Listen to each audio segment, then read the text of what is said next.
بسم اللہ الرحمن الرحیم، السلام علیکم ورحمۃ اللہ وبرکاتہ۔ امید ہے کہ آپ سب خیریت سے ہوں گے۔ عرض یہ کرنا ہے کہ آج ہم گفتگو کریں گے اس ہفتے میں ہونے والے اہم واقعات پر انشاءاللہ تعالی۔ تو پہلا جو اہم سب سے عالمی طور پر واقعہ ہوا وہ تھا ایران اور امریکہ کے درمیان صلح کا پیغام پوری دنیا میں پھیل گیا، یا عالمی طور پر یہ خبر نامہ منظرنامہ چلا۔ ہمارے لیے یہ خوش قسمتی رہی کہ اس صلح میں اگرچہ بیک گراؤنڈ میں کون کون ہے اس کی تفصیلات آنے والے وقت میں آ جائیں گی، لیکن بہرحال فرنٹ پر ہمارا ملک پاکستان اور ملک پاکستان کی دو عظیم شخصیات، اس اعتبار صلح کروانے کے اعتبار سے بات کر رہا ہوں کہ شہباز شریف صاحب اور اسی طرح فیلڈ مارشل عاصم منیر صاحب مبارکباد کے مستحق ہیں، بالخصوص اس معاملے میں۔ باقی جو آگے پیچھے جو معاملات ہیں وہ ایک الگ ہیں کہ انہوں نے الحمدللہ ملک پاکستان کا اس اعتبار سے نام پوری دنیا میں مطلب روشن کیا، اور چرچا ہوا پاکستان کا کہ پاکستان صلح کرانے والوں میں سے ہے، اور یہ اس لیے مبارکباد کے مستحق بھی ہیں کہ جناب نبی کریم صلی اللہ تعالی علیہ وسلم فرماتے تھے، مجھے یعنی معمول مبارک تھا کہ صلح کے لیے جہاں پر بھی مجھے بلایا جائے گا، اتفاق کے لیے جہاں پر بھی مجھے بلایا جائے گا، میں چاہوں گا۔ تو اس لیے اس اعتبار سے مبارکباد کے مستحق ہیں۔ البتہ اس میں ایک چیز میں نے جو غور کی وہ یہ ہے کہ ہمارے حکمران جو ہیں، ارباب اقتدار جو ہیں، انہوں نے اپنا کردار ادا کیا اس صلح کے کرانے میں، اور شاید اس سے پہلے کوئی وزیر اعظم یا جنرل ایسا ہو کہ سپر پاور امریکہ کے صدر، ان کی زبان پر بار بار ان کا نام آنا اور بار بار ان کی تعریف کرنا، یہ شاید ان کے مقدر میں ہے، ورنہ ایسا بہت کم ہوتا ہے۔ مگر ہم جتنا جانتے ہیں، ہم اپنے اعتبار سے بات کریں گے، اپنے علم کے محدود علم کے اعتبار سے، کہ جتنی کوشش کی ہے، اس کوشش کا یہ فائدہ تو ہوا کہ پوری دنیا میں ہمارا نام ہوا اور ہمارے لیے خوشی کی بات ہے، مگر اس کوشش کا پورے ملک کی عوام کو، جو عوام چاہتی ہے کہ فائدہ ہو، کہ اتنا مطلب زبانوں پر آنا اور اتنے کوششیں ہونا اور کامیاب ہونا، اس کے باوجود ایک طرف تو یہ حال ہے، دوسری طرف ہمیں IMF سے قرض لینے کے لیے نہ جانے کیا کچھ کرنا پڑتا ہے۔ یعنی حکمران اگر مطلب فائدہ ان کو پوری دنیا میں پاکستان کے نام روشن انہوں نے کیا ہے، اور فائدہ مطلب ملک کو ہونا چاہیے لیکن نہیں نظر آ رہا۔ یعنی اس میں تو ایسا ہونا چاہیے کہ بھائی کہ جہاں پر آپ نے اتنا بڑا کارنامہ سر انجام دیا ہے تو ان سے اتنا بھی وہ کر لیجئے، کم از کم ہم اس درجے میں آ جائیں کہ ہم بیرونی قرضوں سے چھٹکارا حاصل کر لیں۔ یا مطلب دیکھیں نا، اب ایسے دوست ممالک مل جائیں، جیسے عام طور پہ گلی محلوں میں ہوتا ہے کہ بھائی کوئی تعاون کر دے، یعنی اس نام کی وجہ سے کہ کم از کم ہم اس بیرونی قرضے، جو عالمی طاقتوں کے جو قرضے ہیں، جو سود پر سود چل رہا ہے، آگے چل کر اس پہ بات کریں گے، اس سے ہماری جان چھوٹ گئی۔ یہ نظر نہیں آ رہا کہ ہمارے ملک کو کوئی فائدہ ہوا ہو، صرف نام کے اعتبار سے وہ فائدہ یقیناً ہے، اور اس فائدے کو ہم سب تسلیم کرتے ہیں، لیکن اس سے آگے فائدہ ہمارے ملک کو جو ہونا چاہیے کہ بھائی کم از کم ہم عالمی طور پر کچھ معیشت میں کسی اعتبار سے ترقی کر جائیں، اور جو ہم جکڑے ہوئے ہیں، جس کی وجہ سے ہر پاکستانی مقروض ہے اور ٹیکسوں پہ ٹیکس لگ رہے ہیں، تو میرے خیال کے موافق یہ فائدہ ہونا چاہیے لیکن نہیں ہوا۔ بہرحال اس اعتبار سے ہمارے ارباب اقتدار کو غور و فکر کرنا چاہیے کہ بھائی اس پر بھی توجہ دیں، جہاں پہ نام بنتا ہے وہاں پہ انسان کام بھی نکلواتے ہیں۔ لوگ اس لیے تعلقات بنواتے ہیں نا کہ چلے جی میرا فلاں سے تعلق ہو جائے گا، کیوں؟ اس کی وجہ سے میں اپنے بہت سارے کام نکلوا لوں گا، ٹھیک ہے۔ جیسے گزشتہ دنوں ایک صاحب کے بارے میں سننے کو ملا کہ بھئی وہ فلاں کسی شخص کو تحفہ دے رہا تھا، کسی بڑے صاحب کو تحفہ دے رہا تھا۔ کسی نے کہا یار اتنا بڑا کروڑوں میں تحفہ کیوں دے رہے؟ اس نے کہا بھئی بات یہ ہے، اس کے تعلقات بڑے ہیں، آج میں نے کروڑ 1.5 کروڑ اس کو دیا ہے، لیکن کل کو میں 10 کروڑ کا کام اس سے نکلوا لوں گا۔ تو اسی طرح دنیا میں عام طور پہ تعلقات کا یہی وہ ہوتا ہے کہ بھی اپنا فائدہ کیا حاصل کیا۔ تو میرے خیال کے موافق ہمیں ملک کے اعتبار سے کوئی خاصا فائدہ جو عوام تک پہنچے وہ فائدہ حاصل ہوتا ابھی تک تو نظر نہیں آیا. آگے ہو جائے تو ہم اس کی امید کر سکتے ہیں, اور ہونا چاہیے کہ بھی ہم نے آپ کا کام نکلوا دیا, آپ ہمارا کام نکلوا دیں.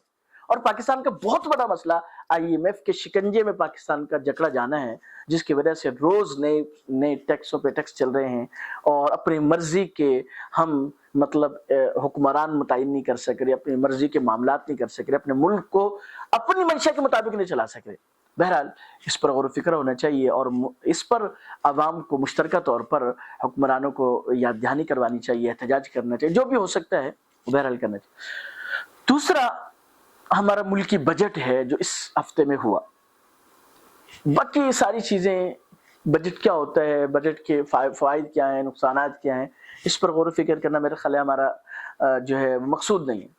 اس ایک چیز جو سب سے اہم قابل ذکر ہے وہ یہ ہے کہ ہمارے اس بجٹ کا 43% حصہ سودی قرضوں کی ادائیگی میں جا رہا ہے. کتنا بڑا ایک فگر ہے کہ 43%. یعنی آپ یہ سمجھ لیجئے کہ اگر ایک شخص کی آمدن 1000 روپے ہے اور اس شخص کو 400 روپے ٹیکس دینا پڑ جائے, ٹھیک ہے, تو وہ کیسے دے گا؟ اور اس نے گزارنا بھی پورا دن ہے, گھر کے اعتبار سے پورا سال گزارنا ہے آپ نے, اور 43% جو موجودہ قرضے ہیں ان پر جو سود ہے اس کی ادائیگی میں جا رہا ہے. لیکن پھر بھی کوئی شرمندگی نہیں, کوئی افسوس نہیں, کوئی ایسا جملہ نہیں کہ بھائی یہ فکر نہیں کہ ہم اس سود کی لعنت سے نکلنے کو تیار کیوں نہیں ہے. سپریم کورٹ کا فیصلہ تو آ گیا, لیکن ظاہر سی بات ہے قوانین تو بنتے ہیں, لیکن قوانین پر عمل درآمد تو انسانوں نے کرنا ہے نا, جانوروں نے تو آ کے نہیں کرنا, یا وہ جنگل کے لیے تو نہیں بنا قانون. تو اگر بالفرض پہلے حکمرانوں نے سود لیا, گزشتہ حکمران سود کے شکنجے میں بس جو ہے نا وہ جکڑے گئے, تو اس دفعہ حکمرانوں کو چاہیے کہ بھائی ہم فکر کر لیں کہ سود کی لعنت سے بچ جائیں, سود کی لعنت سے بچ جائیں. عجیب معاملہ ہے, اتنا بڑا مطلب لمحہ فکری ہے اور بالکل فکر نہیں. ایک تو یہ نا کہ بھائی پورا بجٹ یعنی آدھا بجٹ جا رہا ہے, پورے ملک کی خدمت کیا کریں گے, ترقی پہ کیا لے کے جائیں گے پورے ملک کو, جب آپ کے پاس ہوگا ہی کچھ نہیں. ایسی بات ہے, پوری گھر کا نظام بھی معیشت پہ چلتا ہے. اگر گھر میں کھانا پینا فاقہ گزر رہا ہے تو لڑائی جھگڑے ہوتے ہیں. تو اگر ملک میں بھی کیا ہو رہا ہے, فاقہ کشی ہو رہی ہے, تو ظاہر سی بات ہے جس کے پاس ہے اس سے چھیننے والے بہت سارے ہوں گے. تو اس لیے بہت افسوس کی بات ہے, ہم تو اپنا احتجاج ریکارڈ کرواتے ہیں کہ بھائی بالکل ایسا نہیں ہونا چاہیے. ہمارے ملک کے حکمرانوں کو اس پہ غور و فکر کرنا چاہیے کہ بھائی خدا کے لیے اس سود کی لعنت سے نکل آؤ. آپ خود دیکھ رہے ہیں کہ بھائی سود تو قرضہ جو لیا ہے اس کی جو تعداد ہے وہ تو اپنی جگہ پر ہے, اس قرض پر جو سود ہے اس کی ادائیگی نہیں ہو رہی. اور اسی وجہ سے تو اللہ تعالیٰ نے کہا نا اعلان جنگ کا کہ بھائی. اور پھر ایک بات میں سوچتا ہوں کہ عام لوگوں کے ذہن میں ایک بات آتی ہے کہ یار اگر سود سے ایسے ہی معیشت خراب ہو رہی ہے تو یورپ کی کیوں نہیں ہو رہی, امریکہ کی کیوں نہیں ہو رہی, فلاں ملک کی کیوں نہیں ہو رہی, سارے سود پہ چل رہے ہیں. تو بھائی بات یہ ہے کہ جو میں نے جو غور و فکر کی میں اس کے موافق جواب دیتا ہوں. اصل میں بات یہ ہے کہ ہم مسلمان بحیثیت مسلمان ہمیں جو سوچنا چاہیے وہ یہ ہے کہ ہم اللہ تعالیٰ پر ایمان لانے والے. ہمارے لیے دنیا آزمائش کی جگہ ہے, جنت نہیں. تو ایسا نہیں ہے کہ ایک چیز ہمارے لیے ان کے لیے فائدہ مند ہے تو ہمارے لیے بھی فائدہ مند ہو. ہمیں اللہ نے منع کیا ہے. اب وہ غیر مسلم وہ اسلام کے دائرے سے نکلے ہوئے, ان کے لیے اللہ نے دنیا کو جنت بنا دیا. ہمارے لیے دنیا میں آزمائشیں ہیں زیادہ تر. مومن کے لیے دنیا قید خانہ ہے, آزمائش ہے. تو آزمائش یہ بھی ہے کہ بھائی تم نے سود پر نہیں چلنا, اگر تم سود پر چلو گے تم پر تنگیاں لے کے آئیں گے, تم نے غلط کاموں کی طرف نہیں جانا ورنہ تمہارے پر عذاب آئیں گے. تو بھائی ہم اللہ تعالیٰ کے مقرب بندے. اس کی مثال ایسی لے لیں کہ ایک سرکاری ملازم ہے, ایک عام بندہ ہے. اب سرکاری ملازم, حکومت ہدایت جاری کرتی کہ تم نے ایسا نہیں کرنا, تم نے ایسا نہیں کرنا, تم نے ایسا نہیں کرنا. تو سرکاری جو ملازم ہے اس کو زیادہ پابند ہونا پڑتا ہے. کیوں؟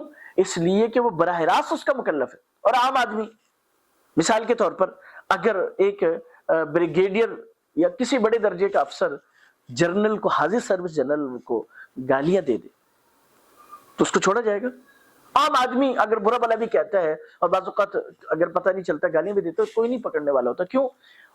اس کا عذر تو معقول ہوتا ہے، یار مجھے تو غصہ آیا تھا، پیٹرول بڑا ہو گیا، یہ ہو فلاں ہو گیا فلاں ہو گیا، جس حکمرانوں کو لوگ جو ہے نا برا بلا کہتے ہیں. لیکن اس بریگیڈیئر کا یا بڑے افسر کا عذر کوئی قابل قبول نہیں ہوگا. اس سے کہا جائے گا تو جانتا تھا کہ یہ کون ہے. تو اسی طرح بحیثیت مسلمان اگر ہم اپنے ساتھ اللہ تعالیٰ کے معاملے کو دیکھیں کہ اللہ ہمیں حالات لا کر ہمیں متوجہ کرنا چاہتے ہیں، اور ہمارے لیے دنیا آزمائش ہے، ان کے لیے جنت ہے. تو لہذا ضروری نہیں ہے کہ ایک چیز ان کے لیے فائدہ مند ہے تو ہمارے لیے بھی فائدہ مند ہو. کیوں؟ اس لیے کہ ہم نے کلمہ پڑھ کر، ہم نے دائرہ اسلام میں داخل ہو کر یہ عہد پیمان کیا ہے کہ اللہ جو آپ نے چیزیں منع کی ہم ان سے رکیں گے. تو سود اللہ نے منع کیا، ہم نہیں رک رہے تو اللہ تعالیٰ کی طرف سے پکڑ آ رہی، حالات آ رہے ہیں، مسائل آ رہے ہیں، مسائل پریشانی آ رہی ہیں، طرح طرح کے جو ہے مطلب ہم پر آزمائشیں آتی ہیں، متوجہ کرنے کے لیے آتی ہیں. اگر آج ہم متوجہ ہو جاتے ہیں تو اللہ تعالیٰ نے قرآن کریم میں وعدہ کیا جی آمنوا واتقوا لفتحنا علیہم ابوابا من السماء برکات من السماء. ٹھیک ہے، یعنی آسمان کی برکتوں کے دروازے اللہ تعالیٰ کیا کر دیں گے؟ کھول دیں گے. لیکن شاید جو ہے شیطان ہم پر بہت زیادہ حاوی ہے کہ شیطانی جو ہتھ کنڈے ہیں، شیطانی جو چیلے ہیں، وہ ہم پر اس طرح حاوی ہیں کہ ہمیں سوچنے بھی نہیں دیتے کہ بھئی ہم غلط کام کر رہے ہیں، کم از کم ہم سوچ لیں تاکہ سے بچنے کی کوئی کوشش کر لیں. بہرحال اس لیے کہا جاتا ہے کہ بھائی حکمران ایسا ہونا چاہیے جیسے عمر رضی اللہ تعالیٰ، یعنی خود احتسابی کا مادہ اس میں. کیا کہہ رہے ہیں؟ ذمہ داری کا احساس ہو. حضرت عمر رضی اللہ کیا کہہ رہے ہیں؟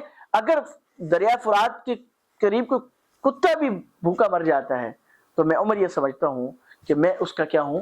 جواب دہ ہوں. تو بھائی آج کا حکمران یہ سمجھ رہے، اگر یہ سمجھ رہے تو ظاہر سی بات ہے ایک عوام کی زندگی کتنی مشکلات میں ہے ان کو نہیں پتہ چل رہا اور اپنی سہولیات میں زندگی گزار رہے. ایسا نہیں ہے کہ ہونا نہیں چاہیے، ظاہر سی بات ہے ان کے لیے کچھ نہ کچھ سہولیات ہونی چاہیے، لیکن ایک عوام الناس جن کے آپ حکمران ہیں، جن سے ٹیکس لے کر آپ حکومت چلا رہے ہیں، آپ کم از کم ان کی فکر تو کیجئے نا کہ ان کی زندگی کیسے گزاری. اس لیے تو جو ہمارے خلفاء تھے، جو ان کا طرز زندگی کیا تھا کہ لوگوں میں گھلتے ملتے تھے، جا کر دیکھتے تھے کہ عوام الناس کی صورتحال کیا ہے، گشت کیا کرتے تھے عمر رضی اللہ تعالیٰ عنہ. بہرحال یہ جو ہے اللہ تعالیٰ ہمیں ایسے حکمران دے جو کم از کم اللہ تعالیٰ کے جو منع کردہ چیزیں اجتماعی اعتبار سے سود، اس لعنت سے ہم بچنے والے بن جائیں. اللہ تعالیٰ مجھے اور آپ کو اسے سمجھ نصیب فرمائے. السلام علیکم ورحمۃ اللہ وبرکاتہ.